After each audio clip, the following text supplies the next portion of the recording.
If you're applying to medicine or dentistry in the UK and are awaiting your interviews, it's really important that you prepare for some of the teaching and explanation stations that might come up either in the MMI or a task based around that in the panel interview. Often, doctors are required to explain and teach things to lots of people, to their patients about their disease, maybe to relatives as well, but also to other doctors, not just beneath you, but above you. You might be asked to go away and look up a subject that the senior doctor wants to become up to date on, and you're going to be that person that's going to go away and find the articles and present that information to them. So teaching and the ability to communicate and explain yourself well is such an integral part of medicine and something that they will test at interviews. So today, what we're going to do is look at exactly the best structured way to deliver that really well. Then at the end, I'm going to give you a 4-stage process to make sure that you kind of smash these interviews and smash these particular stations, just present really clearly and articulately. And then finally, I'm going to give you the best tips to make sure that you're in that top 10%, as I always say you should be, to make sure that you take control of the interview and convert that opportunity into an offer. As you probably know, I'm a doctor and a dentist, so I've gone through this process twice myself. I sit on interview panels and do regular interviews with lots of students. So I'm going to tell you here what is going to separate you and put you in that, like I say, upper decile that's really going to help you stand out. Just like every other aspect of the interview, I really recommend that you practice and get somebody who knows what they're talking about to help you with this. And if you want to, you can check out my online course that you can look at here, where I give you all the modules in depth as to what you need to know to be in that top 10%. Or we've got an interview crash course where we do lots of one-on-one teaching with you and some mock interviews just to make sure that you're at the standard you need to be to convert, like I say, that opportunity into a med school offer. So when you get these questions, or maybe an MMI, a whole station dedicated to this, they want to test your ability to communicate something and just put that across to somebody else. So the way they're going to examine the skills that they want to see are the adaptation of your communication skills. So maybe the actor or the person that you're trying to explain it to might purposely not understand it the first time, and it's how you reframe that and make it relatable to them, and maybe use some other props that are there to kind of put that message across in different ways that you can. They also want to see that you can break it down into small chunks so that they can digest it. And there's a phrase that I will use frequently throughout this video, which is called chunking and checking, which is basically you give them a little chunk of information, check that they've got it, then you move on to the next. You're kind of like, yeah, you understand that? Okay, cool. We'll move on to the next thing, explain that, you've got that, okay, we'll move on to the next thing. And that way you make the chain of bits of information so they can understand the whole thing of what sometimes is a complex thing that you might have to explain. Another thing they're going to be checking is your non-verbal ways of demonstrating things. So be on the lookout if you're there in person for any props, a piece of paper and a pen, just any objects that you can use to help articulate the thing that you're trying to explain. So this is your ability to get a little bit creative. They're testing anything from hand gestures, the use of props, maybe if you use analogies or just draw diagrams to help explain those things. When it comes to the actual knowledge itself, it will either be something really basic like teaching a child how to tie a shoelace, or it could be anything from just a basic explanation of how the heart works. So don't worry too much about the knowledge. It should be something that you understand from GCSE level knowledge. The final bit that they'll probably test is your ability to think on the spot, because we need to really adapt how we communicate this to the scenario. So if it's the MMI station where you get a minute of a brief at the start before you start the station, it's really important to understand the context. If it's a child, we're obviously going to use language that's suited to a young person. If it's an older person, maybe they might be hard of hearing, so we might have to write it down. It's really dependent on the situation how you adapt that. One common thing that will happen is that they will challenge your explanation. They might not understand it, they might try and tell you that you're wrong. Just be prepared for that, and it's not that you get that scenario, it's more how you handle that situation that is going to help separate you from the others. So if you do get that, it's about, like I say, thinking on the spot, adapting what you said, maybe understanding what it is that they didn't understand, and then just rejigging it and presenting it in a different way that's more palatable to that individual for that context of the scenario. So now what I want you to do is put yourself in the scenario of how this station is going to go down, because what will happen is, whether you're online or in person, your the start of, if it's an MMI, will be a minute, and it will, on a piece of paper, just say, please explain to this patient how the heart works, or please explain to this patient what ... is. So you really have to just think about how you're going to start that first minute, because again, like all of them, it really sets the tone for their impression and just how the rest of the station goes. So there are 3 important things that you need to do when you enter the station. The first is to say your name, so introduce yourself, but also it will give you a context of what role you are. Maybe you're a work experience student, maybe they're asking you to pretend to be the doctor, whatever it is, say your role as well. And then what you need to do is say why you're there. So it would go something along the lines of, hi, my name's Ashley, I'm a student here who's on shadowing work experience. I've been asked to come here and explain to you how the heart works. So you start with that, and then you get the permission. So you say, would that be okay if we had a chat for about 5 minutes about that? So that is the way to really strongly open that scenario. So many people just walk in and straight away just start explaining it, and that is not how you do it. And of course, don't forget how quickly people make a first impression. Go in, even if it's online, just be smiley, be really upbeat, and just there with the kind of air of somebody who's there to help them.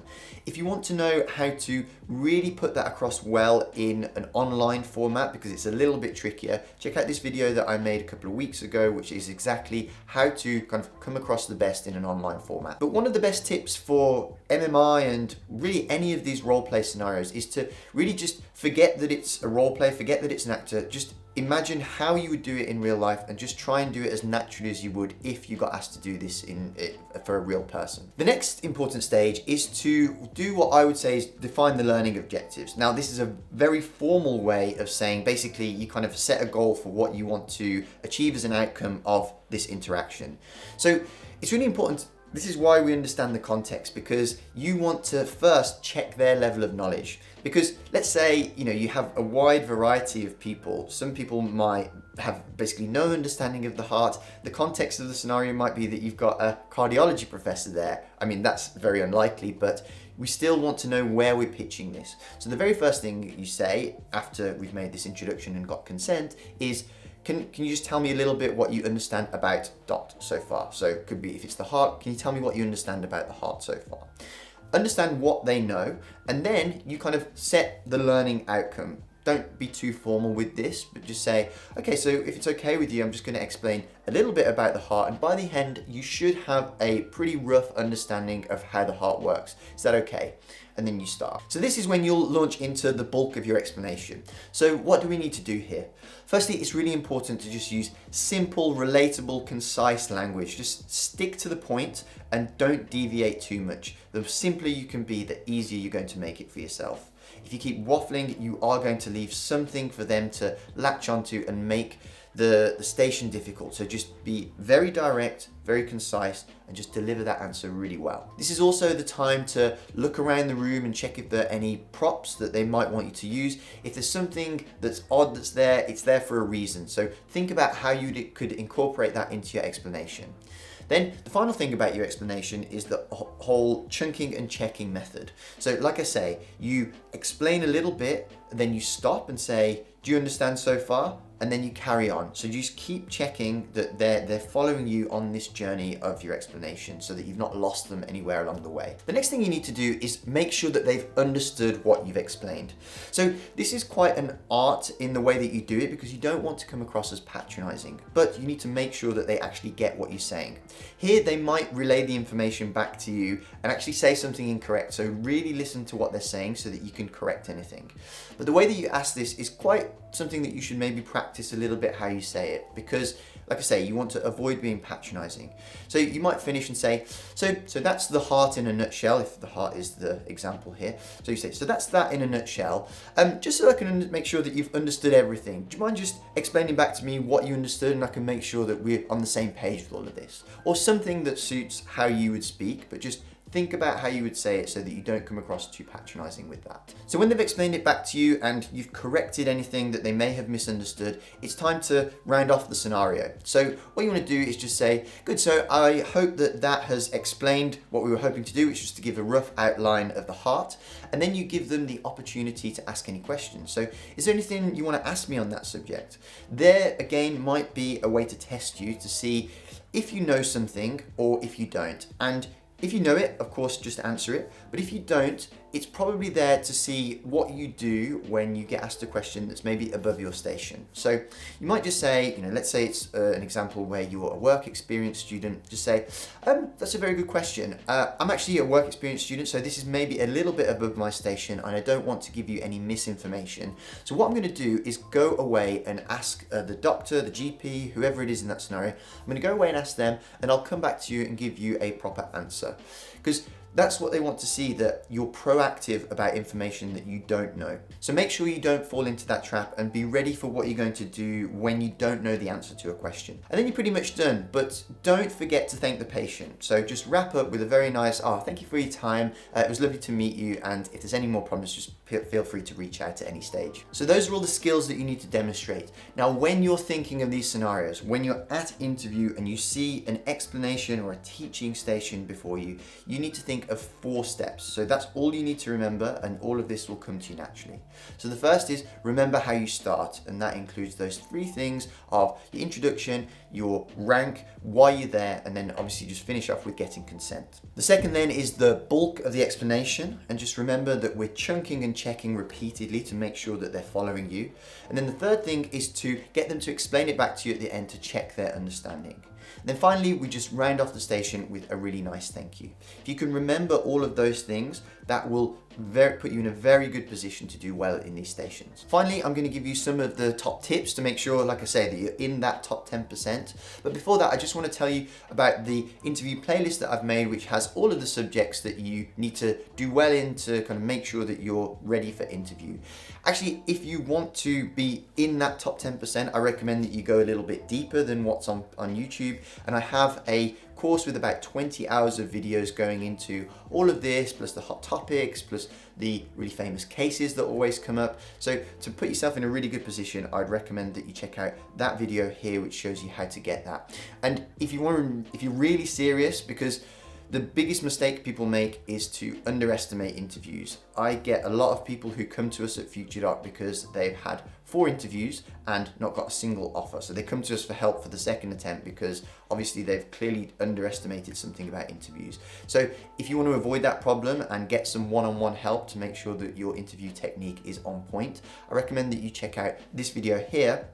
Or if you have a look at the link in the description, there's a place where we've just launched a brand new interview crash course that's going to basically get you over that hurdle. Because last year, everybody who came through the FutureDoc program that got to interview, we managed to convert that interview into an offer. So I'm very confident in our ability to teach people and get them over that final hurdle. So as I said, some final tips. So firstly, remember, it is only going to be basic information. It's something that you will know already, so don't feel like you have to revise or prepare or even worry about it. Some of the variations of an explanation could be maybe explaining a task or just how to play a very basic game. It could be playing with a child or tying a shoelace, anything like that. So just think of the kind of things that you could expect and how you would go about it. Next thing is to really understand the context. You've got that minute to orientate yourself, you'll get a little brief. Remember to pitch it at the level of the scenario given to you. If it's an old person with hearing difficulties, write something down.